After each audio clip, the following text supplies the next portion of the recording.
Okay ભાઈ, તો તમે ક્યાંથી આવેલા હતા? સાળંગપુરની બાજુમાં બોટાદથી આવ્યો. બોટાદથી. તો તમારે કેટલા દિવસનો ટાઈમ લાગ્યો?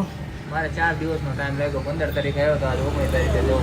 ઓકે, કન્ફર્મ તમે આજે ગેરંટી આપો 7 દિવસની પાકી છે ખોટી છે? પાકી 100%.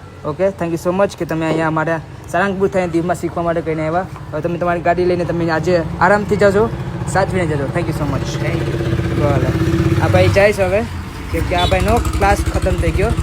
4 તારીખ એટલે 15 તારીખ આવેલા હતા અને આજે 19 તારીખથી 5 દિવસનો ટાઈમ આ ભાઈને આપેલો હતો. હજી 2-3 દિવસ બાકી છે, છતાં આ ભાઈને પૂછી લે કે ભાઈ કન્ફર્મ થઈ ગયું આ ભાઈનું કામ. ખોટું લાગતું હોય તો પાર્સિંગ દેખાડજો ગાડીનું કે બોટાદની જ ગાડી છે. ઓકે, એ પણ દેખાડી દઈએ. આ ભાઈ ત્યાંથી આવેલા હતા ગઈકાલે બીજી ભાઈ હતા, એ ક્યાં હતા આપણે? સુરેન્દ્રનગર લખતર.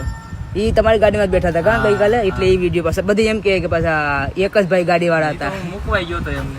હા, ભલે થેન્ક યુ સો મચ. કે પાછા આવો તો ફોન કરજો. Okay, thank you. ચાલો થેન્ક યુ.